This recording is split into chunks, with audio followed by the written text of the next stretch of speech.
mga kababayan, sir, this is Jam, the Filipino channel lang niya pong lingkod. So today is February 4, 2026 at tayo ngayon ay pupunta dito yan sa may Arsenio Herrera Street, Barangay 192 Obrero, Barangay 192 Tondo, Manila. At dadalhin ko natin yan sa may High Precision Annex sa may NS Amoranto Senior Avenue,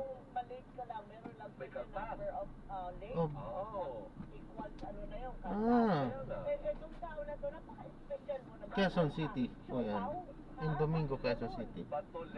Okay, magbabalik po tayo mamaya unti. Nakuha na po natin sila. Panukala ni Congressman Marcos, susuportahan mo ba yun? Ay, wait lang, sorry. Go. Tama yun, Arvin. Ayaw na mo doon. Kahit hindi na panukala yun, dapat gawin na ng administrasyon sa Kongreso yun. Trabaho namin ang pumasok. Trabaho namin ang mag-legislate at pumoto. So be present para may forum kami lagi. At tuwing nag-orientation ako every term sa mga bagong neophyte na congressmen, sinasabi ko sa kanila, pinaghirapan nyo ito para ipanalo. Ang iba sa inyo pumastos pa para maging congressman. Pumasok kayo, show up para bumoto. Kasi hindi pwedeng walang tao ang session hall. Ang mga pinaka-importante Good morning po. na ipinapasa natin. Ma'am Sarina po. No work, no pay. Pwede nga ibawa kami. Dito po ma, no? Bayan ng Pilipino na Sarado po na yung isang daanan dyan sa miyembro kami Mula ng nung Kamara. nasunugan ng dyan sa may 2nd Street, hindi pa rin Ang fairness sa aming mga pumapasok at nagpupuyat doon. Exactly. Kasama na yung mga staff, di ba, na pumapasok eh, parang hindi mabawas. Samantalang yung staff nito, ang pangalan niya. Kung nga makakanda ng pangalan, absent na absent. So, good sweldo rin. At sorry naman po doon sa mga staff niya, no? Pero unfair doon sa competent staff o senador na may staff na nagtatrabaho. Kaya nga, yung iba nga pumapasok kahit may sakit kong eh. Oo naman. Huwag lang makaltasan ng sweldo, tapos ikaw wala kang ginagawa. May sweldo ka pa rin. Anak ng... Alin ko nga dito. Sabi ni Bad Britannico, mas mayong aga, ilong bisit mga Britannico, ilong mo, Pilipino rin. Yes, tama. Si Bad Britannico, basta ilong gumayong din. Oh, thank you ah. May isa pang question tungkol sa speaker, no? Tinitiktahan ba kayo ng speaker na i-dismiss nyo na yung impeachment complaint laban sa presidente Ayan ba yung marching order for today? O lahat ng kalyado ng Marcos vote against it para matigil na yan? Hindi na, Alvin. Mas maingat na ang leadership ng... Kasi talagang sisingaw yan kapag may ganyang utos. We said that we will be models of transparency. Ngayon, nakikita ko na ang mga miyembro ng mga minorya at mayorya sa committee hearing na ito ay malayang nakakapagsalita. At magandang pabotohin kami ng tama lang para hindi makitang DBM kami o Sara kami. Kahit ako, I will vote based on my conscience. Hindi ko naman binoto yan si BBM. Hindi ko rin naman binoto yan si Sara. I voted for Lenny Robredo. And I will vote based on my conscience for this impeachment complaint. So walang walang marching order, Wala, hindi naman ako supporter ni Marcos. Hindi naman ako supporter ni Sara Duterte. I will follow my conscience based on all the impeachment complaints, whether I sign or I vote. And can you assure na ganyan din ang pag-isip ng mga kabaro mo? I will not assure you that because I will not speak for them. Pero I can tell you na wala kaming marching order para sa ganyan. Very good. Well said. Maraming salamat po. Thank you for coming over. Thank you, Thank you sa Pansit Pulong. Pwede naman kahit hindi ka pumunta, basta may Pansit Pulong pa. Pwede. Niloko. Thank you. Thank you, Alvin. Hello. Thank you. Mayong aga. Mayong aga. Si Representative Lawrence Defensor, ang House Senior Deputy Majority Leader at kinatawan po na ikatlong distrito ng Iloilo. Hindi kami ng overtime sa partner. Anong oras na? 8:04 na kasi no? 8:04! Ay naku, Camille Postolero, wala naman na sponsor. Thank you, maraming salamat po. Si Alvin El Chico po ito. Hoy! Si Alvin El Chico po ito. Napugi anak ko hindi. Pogi, di ba? Ang tamo sa ilong ni Pumas mo nun. Ang hindi, ang taan. Oo, nagpa-ayos din. Nagpa-no-slip na. Mukhang hindi naman. Si Alvin El Chico po ito. Mukhang hindi naman ang tao. Hoy! Ay! Susunod na nagbabalik ang mga energize mo. Mataas yung energy dito ha. Ang haba ng bakasyon eh. 1 week. Yeah, 1 week. Make it 1 week. Oh. 1 week with sakit, 1 week bakasyon.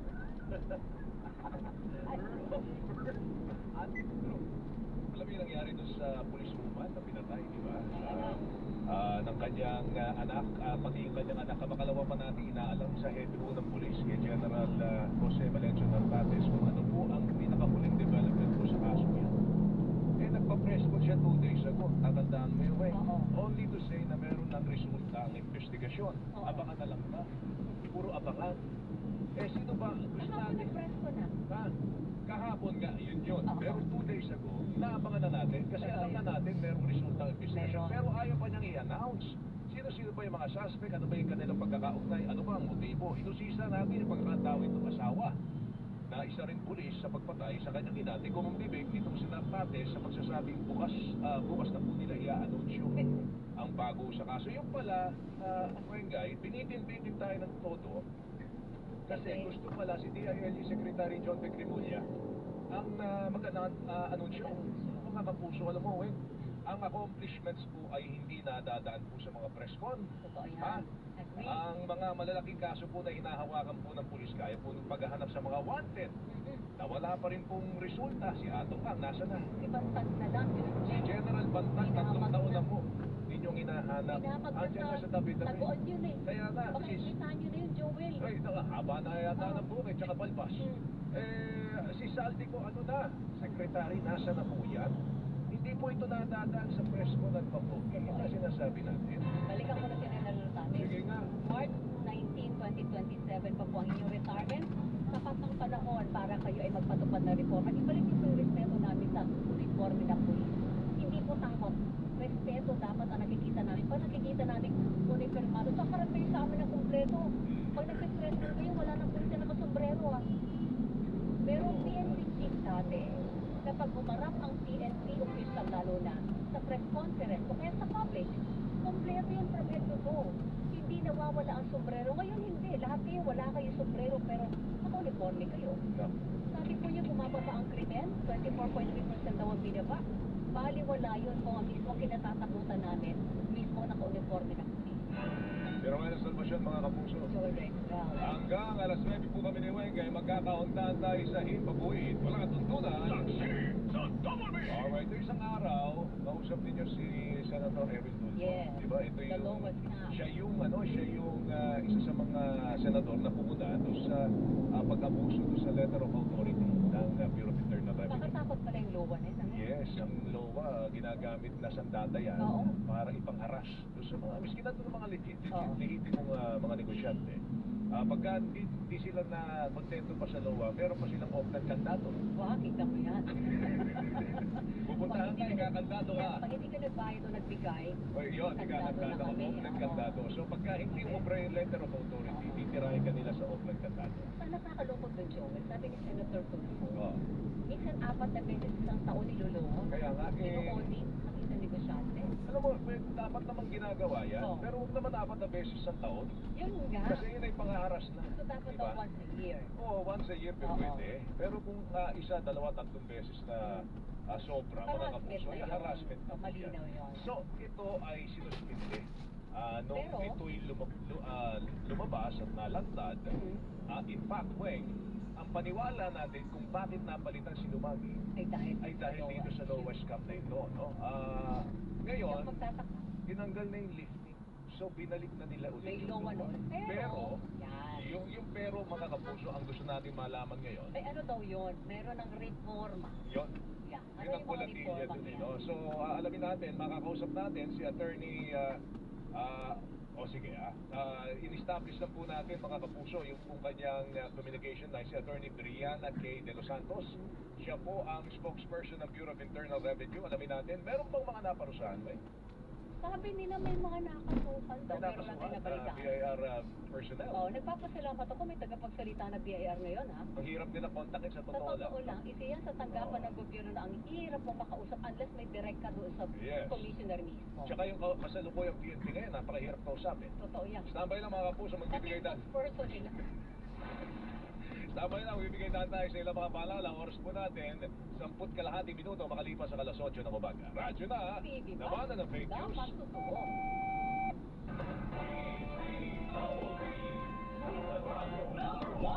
Bagong taon na naman mga kapuso at sigurado ako marami sa atin ang may New Year's resolution na magpapaka-healthy na sila. Aba, sa panahon ngayon, dapat talagang magpalakas tayo ng katawan at umiwas sa sakit para may panlaban tayo sa mga hamon sa buhay. Kaya paalala ng Unilab na ating pinagkakatiwala ang kapartner sa kalusugan, maging maingat tayo. Pumili ng gamot at vitamins sa talagang pinag-aralan ng mga eksperto at dumaan sa maraming pagsusuri para siguradong safe at effective. Dapat ay world class, pero presyong abot kaya pa rin. Iyan ang tanda ng Unilab Quality. Tandaan, pagdating sa gamot, hindi lang presyo ang patayan. Piliin yung dekalidad. Dapat Unilab Quality. Airport na kami, saan ka na? 10 a.m. na. Ha? Di ba mamayang gabi pa flight natin? Ay, malabo. Tingin ko sa ticket, PM pa flight natin eh. Para malinaw. Categorized check for state-of-the-art facilities, expert eye care, affordable eyewear. Go to EO Executive Optical. EO, love your eyes. For expert eye care, come to EO Executive Optical with over 300 stores nationwide. EO Executive Optical. Love your eyes. Sa bawat laro, mahalaga ang tamang balanse. Ang paglalaro ay dapat nagbibigay alin, hindi pinagmumula ng stress. Sa DG Plus, naniniwala kami sa responsible gaming. Paglalaro na may limitasyon, may kontrol. Kapagin sa sarili at sa pamilya, magtanda ng oras at budget gamit ang self-exclusion tools. Sa DG Plus, Admin Plus at Game Zone. At higit sa lahat, alamin kung kailan pipigil. Kung ang laro ay hindi na masaya, pause na muna. Tandaan, ang tunay na panalo ay ang responsableng manlalaro. Responsible gaming, hatid sa inyo ng DG Plus para sa mas ligtas, mas balanse at mas masayang paglalaro. In that is more, usapang immunity gap. Mami, alam mo ba ang immunity gap? Immunity gap ba? Mas tamang kinakain? Immunity gap ba pag nagkakasakit? Immunity gap na yan. Stop! Immunity gap. Dapat tuloy-tuloy ang Celine Plus. Tuloy-tuloy ang unang na vitamin C and zinc. Tulong para immunity 100%. Based on RDNI, cover diet and exercise. Help stop immunity gap. Pag-sleep pa araw-araw. Alagang hindi lang yan. Sodium acid plus zinc is the generic name of Celine Plus. If symptoms persist, consult your doctor. Help stop immunity gap. Mag-Celine araw-araw. Araw-araw. MX3 para MX Extraordinary. Ang magketa ka matatagap ito. Kahit original na tapuan at kumimento. With MX3.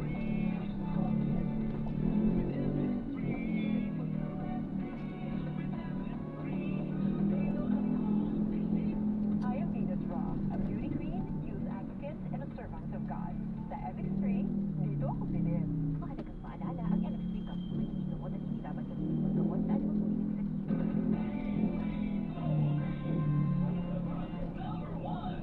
Taxi sa Double B! Alright, Aba, si Attorney De Los Santos, masama ho yung signal niya no? Hinahanapan lang po natin ng magandang signal. Pero may nag-text natin habang tinatalakay natin yung PNP. Dito daw sa National Police Training Institute. PNP, NPTI. So, Di ba maliit pa yan sa ito yung PNP? recruitment, sa recruitment mga Okay. kapuso. Kaya hindi daw ng corruption dyan.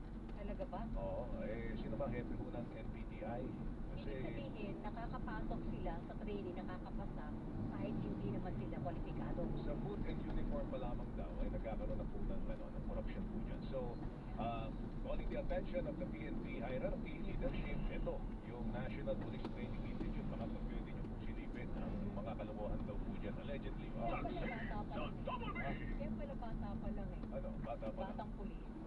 What do you mean? Eh, nasasangkot na rin sa mga balbala. Kaya nga, ito pa nga lang sa recruitment meron ng corruption. Nasa linya na natin si Attorney Brianna K. De Los Santos, ang spokesperson ng Bureau of Internal Revenue. Attorney, magandang umaga. Welcome to the show. Si Joel Suwen po ito. Magandang umaga kayo. Magandang umaga po, Sir Joel Emmanuel. Salamat ma'am. So, you get na po ang version po sa letter of authority. Tama ko ba? Yes po, sir. Dadalip na po yung Lusot. ang suspension ng issuance of letter of authority po noong January 27, 2020. Ano po ang naging dahilan ng lifting, ma'am? Kung mamarapating ipaalam po sa amin.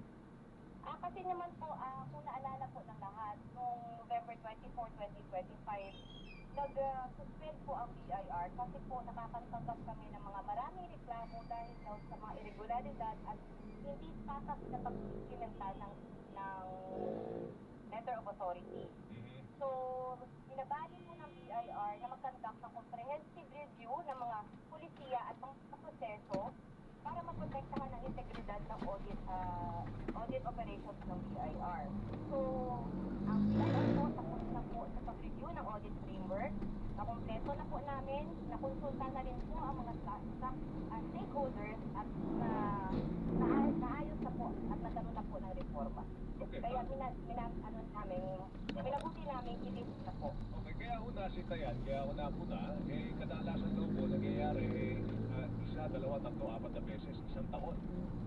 Ini-issue po ng letter of authority ang ilang mga negosyante. Sa guidelines po ba natin, attorney, ilang beses pa yan dapat sa isang taon? Kasi po, Sir Joel, dati po, meron po tayong tinatawag na batas or bataw unit na pwede po sila mag-conduct ng audit operation on tax liabilities lang po ng taxpayer.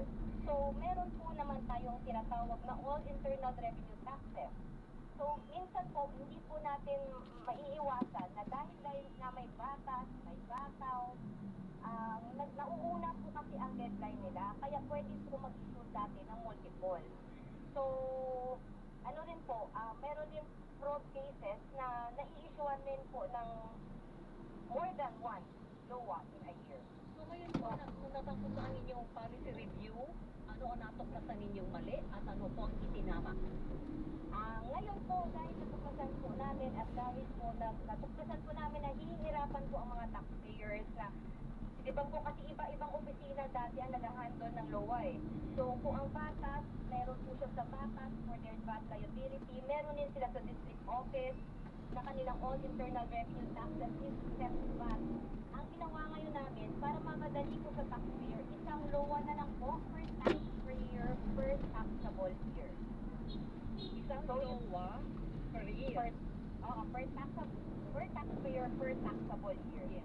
Hindi na pwede yung pang beses, tatlong beses, pati withholding tax, may basta iba-ibang ino-audit. Hindi na po, Ma'am Weng. So, pero ngayon, meron lang naman po tayong mga exception. Example po, yung mga transactional. Pagbili ng lupa, nag-request ng tax clearance, or nagre-request ng cancellation sa business registration. In that case, pwede po kami mag-LOA. So, in cases of fraud po, under this program, so, may mga ganong instances po. Pero, as a general rule, wala na po multiple LOA per year. Sino na po ang allowed lang na magsagawa ng audit at magkaroon ng magbigyan authority para mabigyan siya ng LOA at makapag-audit sa isang taxpayer? Kailangan ba dumaan yan sa Office of the Commissioner na bibigyan ng go signal bago ho gawin yung pag-sisilbi ho ng LOA? Sa unang tanong po, sir, ni Ma'am Weng na kung sino. So, ngayon po, ang mga revenue district offices and large taxpayer service po for taxpayers under large taxpayers, sila po ang makaka-issue ng LOA.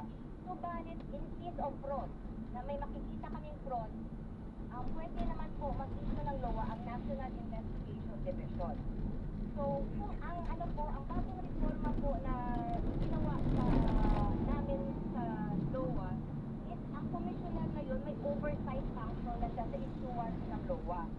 So, yun nga po, system generated na po ang pag-issue ng LOA at yung mga ibang LOA na lahat na dapat ipa-issuean kailangan ng approval ng commissioner. So, nilagdagan po namin ng additional layer of control. Kasi yung commissioner ang parang last authority, Ito po, ano po? signatory Sige po. sa LOA. Ano po? Siya po ang mag-a-approve po kung sino po ang i-issue ng LOA. Ayun. Tapos, ibababa lang sa mga RDOs. Ayan, so may drop na natin sila. Maraming salamat po sa panonood hanggang sa muli. At the end of the day, Ingat po at God bless. Paalam po muna. Pansamantala tayo ay gagawa na ng ibang video sa ating susunod na mission. Paalam po.